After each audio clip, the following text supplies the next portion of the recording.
وہ پیش ہوئے اور انہوں نے ہم 7 گواہوں ملزمان میں سے 4 کی وکالت انہوں نے کی اور باقی 3 کی وکالت مکرم شیخ مجیب الرحمن صاحب نے کی۔ دونوں وکلاء نے اللہ کے فضل سے پوری قابلیت کے ساتھ، پوری مہارت کے ساتھ اس کیس کو پلیٹ کیا۔ اللہ تعالیٰ ان کو جزا دے۔ آمین۔ اور بڑا ہی لطف آیا ان کو عدالت میں کیس کو پیش کرتے ہوئے، کیس کو کراس ایگزامینیشن کرتے ہوئے، سارا کچھ جو وہاں پہ پروسیجر ہوتا تھا اس میں۔ تو ان کے ساتھ ان کی مدد کرنے والے تھے ہمارے میاں عمر چغتائی صاحب، بزرگ وکیل تھے، retired P D S P تھے، یعنی پولیس کی لیگل برانچ کے جو انچارج ہوتے ہیں۔ تو وہ ہماری جو ٹیم تھی اس کے ہیڈ تھے جو مدد کرنے والی تھی۔ ان میں ملک غلام احمد صاحب تھے جن کا ریسنٹلی پچھلے مہینے انتقال ہوا ہے کینیڈا میں، اور ناصر سراج صاحب تھے، مرزا سمیع صاحب تھے، اور عبدالحفیظ صاحب تھے ملتان سے۔ یہ وکلاء کا پینل تھا جو ان کی مدد کرنے کے لیے، لیکن پیش یہ 2 ہی ہوتے تھے، ساری بات وہی کرتے تھے اور سارا۔ آپ نے شروع میں تذکرہ فرمایا تھا کہ ایف آئی آر کے اندر متعدد 20 غلطیاں تھیں۔ یقیناً ہمارے وکلاء نے بھی ان کی طرف اشارہ کیا ہوگا، ان کو عدالت میں پیش کیا ہوگا، تو پھر آپ کو سزا کیوں کر دے دی گئی؟ کیا اس کو بھی اسی زمرے میں ہم؟ بالکل وہی، یعنی آپ اگر کیس کا مطالعہ کریں، کراس ایگزامینیشن اور ایگزامینیشن ان چیف جو گواہوں کے تھے اور جو عدالت کا رویہ تھا، اور جو ہماری طرف سے پھر پیش کیا گیا، دونوں وکلاء نے آخر پہ جو ہماری صفائی میں پیش کیا، اس کو پڑھیں تو اس کا ایک وکیل کی ضرورت ہی نہیں، ایک عام انسان جو ہے وہ حیران رہ جاتا ہے کہ وہ کس طرح انہوں نے کیس کو اس طرح سے بنا دیا۔ اور اس کی سب سے بڑی بات یہ ہے کہ فوجی عدالتوں کے متعلق یہ طریقہ کار ہے جو ان کا اپنا ہی بنایا ہوا ہے کہ اگر تو فوجی عدالت کوئی ایسا فیصلہ کرتی ہے جس میں سزائے موت سے نیچے سزا ہے، تو وہ صرف جو C M L A zone ہے، یعنی پنجاب کا جو گورنر بھی ہوتا تھا یا ایڈمنسٹریٹر ہے، اس تک جاتا تھا، وہ کنفرم کر دیتا تھا اس کو، اور جو اس سے زیادہ سزائے موت تک ہو اس کو پھر اوپر چیف مارشل ایڈمنسٹریٹر تک بھیجتے تھے، وہ اس کو کنفرم کرتا تھا، تو پھر اس پر عمل لگا۔ اب ہمارے کیس میں عدالت نے بنیادی طور پر جو فیصلہ کیا اس میں 2 افراد کو سزائے موت سنائی، چنانچہ اپنے قانون کے مطابق ان کے لیے لازم تھا کہ وہ اس پروسیس میں سے گزاریں۔ چنانچہ جب انہوں نے زون مارشل ایڈمنسٹریٹر زون اے یعنی پنجاب کا جو تھا اس کو بھیجا ہے ہماری فائل کہ یہ فیصلہ ہوا ہے، اس کو کنفرم کریں، تو اس نے اپنی لیگل برانچ کو بھیجا، لیگل برانچ نے اس پر جو تبصرہ کر کے بھیجا اس کو اس نے اوکے کیا، اس پر سائن کیے اور اس کو واپس بھیج دیا۔ وہ تبصرہ 2 صفحات پر ہے، فل اسکیپ، اور اس کے اوپر لکھا ہوا ہے ہیڈنگ ریویژن آرڈر۔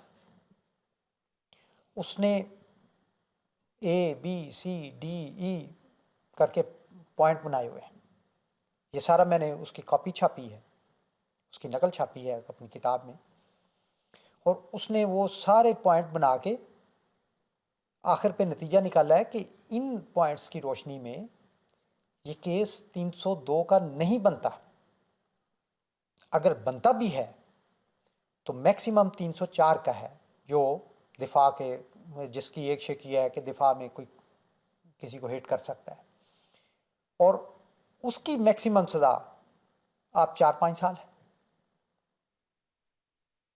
اور وہ بھی اس نے کہا ہے کہ صرف ایک کے خلاف بنتا ہے جنہوں نے گولی جس چلائی. نے وہ اعتراف کر. Yeah. اب یہ ایک بہت بڑا اعتراف ہے ان کے اندر سے کہ یہ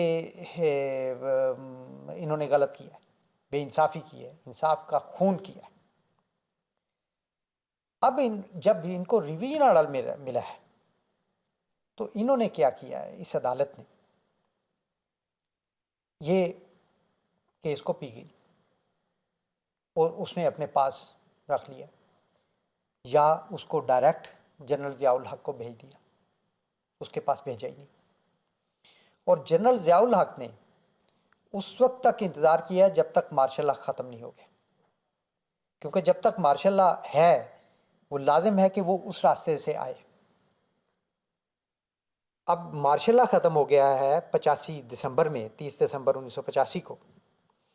تو اس کے بعد پھر اس نے اس عدالت کے فیصلے کو مزید بڑھا کر، یعنی 2 کو سزائے موت تھی، ان کے ساتھ 10-10 ہزار جرمانہ کر دیا، اور باقی 4 افراد کو 7 سال قید تھی جو پہلا فیصلہ تھا، اس کو بڑھا کر 25 سال میں تبدیل کر دیا، عمر قید میں. عمر قید میں، اور اس کو پھر نافذ کیا.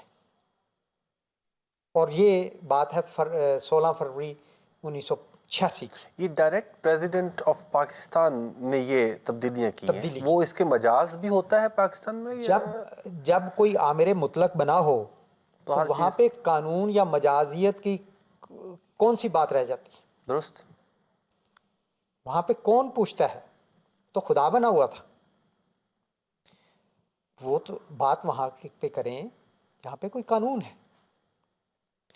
تو ایسی صورتحال میں اس کا جو فیصلہ ہے ڈائریکٹ ہمیں ملا ہے، اور اس پر جنرل ضیاء الحق کے سائن ہیں. وہ فیصلہ بھی میں نے اس کی کاپی بھی چھاپی ہوئی کتاب. حالانکہ عام طور پر ایسے نہیں ہوتا، عدالت جو سزا دے رہی ہے اس کا فیصلہ اس کے سائن ہوتے ہیں، اس کی تو کنفرمیشن ہوتی ہے صرف. درست. تو یہ بات ثابت کرتی ہے کہ وہ دانت پیس رہا تھا ذاتی طور پر ہم، اور اس کو غصہ تھا کہ میں ان کو کینسر سمجھتا ہوں، کینسر سمجھ کے اس کو اکھاڑنا چاہتا ہوں، یہ مزید مضبوط ہوتے چلے جا رہے ہیں، کیا ماجرا. تو یہ وہ سارا قصہ ہے. اچھا، اب مزے کی بات، جب انہوں نے فیصلہ ہمیں سنایا جیل میں تو اس کے بعد ہمارے وکلاء نے ان سے پروسیڈنگ کی ساری فائل مانگی، اور یہ ایک قانونی حق ہوتا ہے ہر قیدی. جب وہ کاپی مانگی ہے تو انہوں نے فائل دی، اور اس میں 4 صفحے غائب ہیں. 2 صفحے عین وہ تھے جو ریویژن آرڈر والے جو غلام جیلانی خان نے کیا تھا، جو پنجاب لیول سے آیا، پنجاب لیول سے، وہ صفحے، اور 2 صفحے وہ تھے جو جس میں وہ پہلے فیصلے تھے عدالت کے، فوجی عدالت میں جو پہلا، جس میں 7 سال قید، اور جو غالباً انہوں نے ہمارے کیس کی سماعت کے فوراً بعد اس وقت کیا تھا جب مارشل لا قائم تھا. اب وہ صفحے انہوں نے بیچ میں سے نکال لیے، لیکن وہ بھول گئے ان کا نمبرنگ بدلنی. اس کی فائل کی نمبرنگ میں 55 کے بعد 56 57 نہیں ہے، 58 کے بعد 59 60 نہیں ہے. تو ہمارے وکلاء نے کہا، اور یہ بات ہمیں کسی اور ذریعے سے پتہ چل چکی تھی کہ اس طرح کا ریویژن آرڈر جاری ہوا ہے، اور ہمیں وہاں پہ پاک ہو گیا کہ یہ وہی صفحے نکالے گئے ہمارے. چنانچہ ہم نے پھر وہ تقاضا کر کے دوبارہ وہ نکلوائے ان سے. تو ان کی بددیانتی قدم قدم پہ، قدم میں تو پھر کچھ فاصلہ ہوتا ہے. یہ تو ایک ایک ملی میٹر پہ ہو رہی ہے. تو اب اپنی وہ بات چھپانے کی کوشش کی پھر، لیکن اللہ تعالیٰ نے ایسے ذرائع پیدا کر دیے کہ وہ چھپا نہیں سکے، اور اس طرح سے وہ جو صورتحال ہے وہ سامنے آئی۔ یہاں پر میں اپنے سمجھنے کے لیے اور اپنے ناظرین کے لیے بھی، آپ کو پہلی سزا جو ہے وہ فوجی عدالت دیتی ہے، اور اس پر پھر اس کے درمیان کافی عرصہ ہے جب تک کہ اس وقت کے صدر پاکستان جنرل ضیاء الحق صاحب اس کو مزید بڑھا کر آپ کے لیے دوبارہ سزا کو پیش نہیں کر دیتے یا حکم صادر نہیں فرما دیتے اپنے تئیں۔ یہ کئی سال کا عرصہ یا کئی لمبا عرصہ بنتا ہے؟ نہیں فوری ہو گیا یہ جون میں ہماری جون 85 میں ہمارا یہ کیس سماعت ہوا ہے مکمل، ٹھیک، اور انہوں نے پہلا فیصلہ کیا ہے اس کے چند دنوں کے بعد، اور وہ جب لیگل برانچ میں گیا ہے وہاں پہ 2-3 مہینے لگے ہیں، اور انہوں نے غالباً سپٹمبر کے آخر میں یا اکتوبر کے شروع میں دوبارہ فیصلہ کیا ہے، وہ ریویژن آرڈر بھیجا، اور اکتوبر کے شروع میں، اکتوبر کی کوئی تاریخ ہے شروع کی، انہوں نے دوبارہ فیصلہ کیا ہے، اور وہ ادھر نہیں بھیجا، وہ ڈائریکٹ آپ کو بھیجا؟ وہ نہیں، وہ ڈائریکٹ ضیاء الحق کو بھیجا۔ اچھا، اور ضیاء الحق نے یہ چالاکی کی کہ اس کو نافذ نہیں کیا، بلکہ انتظار کیا کہ مارشل لا اٹھ جائے، اور یہ ایڈمنسٹریٹر والا جو زون کا ایڈمنسٹریٹر والا جو ہے وہ قصہ درمیان میں سے نکل جائے، اور اس کو پھر اس نے براہ راست نافذ کر دی۔ اس تمام عرصے میں جو پہلا فیصلہ آپ نے سنا، جو آپ نے فرمایا 2 کو سزائے موت دی گئی اسیران کو، تو وہ 2 کون سے خوش قسمت تھے؟ ہم ہی دو تھے، میں اور رانا نعیم الدین صاحب۔ جی، اور انسان ہونے کے ناطے سزائے موت کا آرڈر سن کے اپنی یادداشت پہ ذرا زور دے کے بتائیے، کہ فرمائیے کہ کیا خیال ذہن میں آیا؟ بہرحال اس بارے میں جو مجسٹریٹ سنانے آیا تھا جیل میں، اس نے ہمارے ایک وکیل ناصر سراج صاحب ہیں، ان کو بات بتائی۔ مجھے تو پتہ ہے کہ میں کس کیفیت میں سے گزرا تھا، ہماری زبان پر یہ تھا کہ حضرت مسیح السلام کا شعر کہ وہ جان کو طلب کرتے ہیں تو جان ہی صحیح، حالانکہ ہمیں پتہ نہیں تھا کہ یہ ہونا ہے، لیکن یہ شعر جاری تھا، بلا سے کچھ تو نپٹ جائے فیصلہ دل کا۔ تو اس مجسٹریٹ نے ناصر سراج صاحب کو بتایا، ناصر سراج صاحب ابھی حیات ہیں اللہ کے فضل سے، ان کے بیٹے بھی یہاں پہ ہیں، انہوں نے مجھے بتایا، اور ایک دفعہ نہیں کئی دفعہ بتایا ہے، کہتے ہیں کہ وہ اس مجسٹریٹ نے بتایا تھا کہ وہ عجیب قیدی تھا، اس کو سزائے موت سنائی گئی تھی، تو وہ بڑا پرسکون تھا، اور میں حیران ہو رہا تھا کہ یہ کیا ہے۔ تو دیکھیں یہ محض خدا تعالیٰ کا فضل تھا، اور ہمیں تو کچھ اندازہ نہیں تھا کہ یہ کیا ہوتا ہے کیا نہیں، اور سارا کچھ تو خدا تعالیٰ نے اپنے فضل سے ہمیں ہمت دی، ہمیں حوصلہ دیا، ہمیں ہمارا ہاتھ پکڑا، اور ہماری صرف یہ تھی کہ حج صاحب نے لکھا تھا کہ